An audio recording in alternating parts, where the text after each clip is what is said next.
The year was 1653, and England and the Dutch Republic had plunged into a war that promised to be one of the most epic and unpredictable in history. The two great naval powers were battling it out on the choppy waters of the North Sea, with each striving to gain the upper hand in what was to become known as the First Anglo-Dutch War.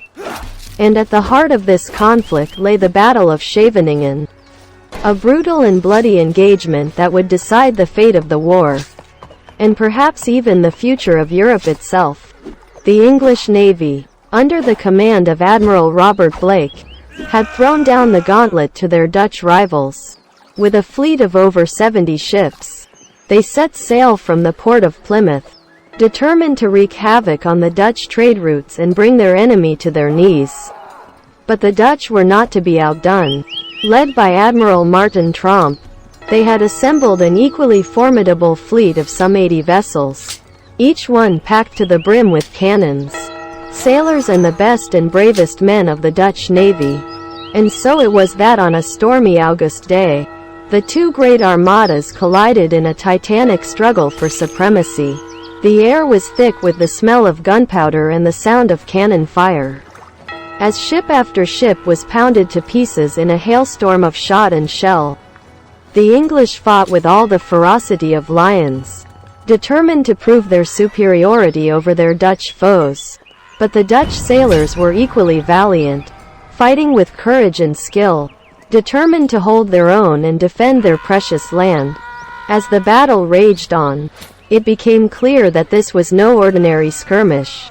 This was a battle of epic proportions, a desperate struggle for survival that would determine the very fate of the two warring countries. The English, under the command of Blake, threw themselves into the fray with reckless abandon, firing broadside after broadside into the Dutch ships and causing massive devastation. But the Dutch, under the watchful eye of Tromp, were not to be outdone. With every passing moment, they fought with greater and greater determination, their aim becoming ever more deadly as they zeroed in on their targets. And then, in the midst of the turmoil, disaster struck. Tromp was struck down by a stray shot, his body falling limply to the deck as his famous white flag fluttered down to the ground. For the Dutch sailors, this was a crushing blow, a cruel twist of fate that threatened to rip apart the very fabric of their society.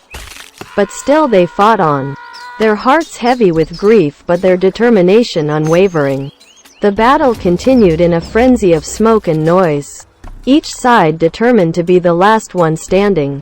The English, sensing victory, pressed their advantage, unleashing a barrage of fire on the brave Dutch sailors. But the Dutch, refusing to give up, fought back with all their might, determined to defend their land and their livelihoods at all costs. And then, as the sun began to set on that fateful day, a strange calm descended over the battlefield. The battle was over, and both sides had emerged battered and bloodied, but still very much alive. In the end, it was impossible to say who had won. The English had inflicted heavy losses on the Dutch, but the Dutch had fought bravely and fiercely, refusing to surrender despite the odds. As the surviving sailors limped back to their respective ports, they knew that this was a day that would go down in history. The Battle of Scheveningen had been a day of epic struggles and heroic deeds, a day that would be remembered for centuries to come.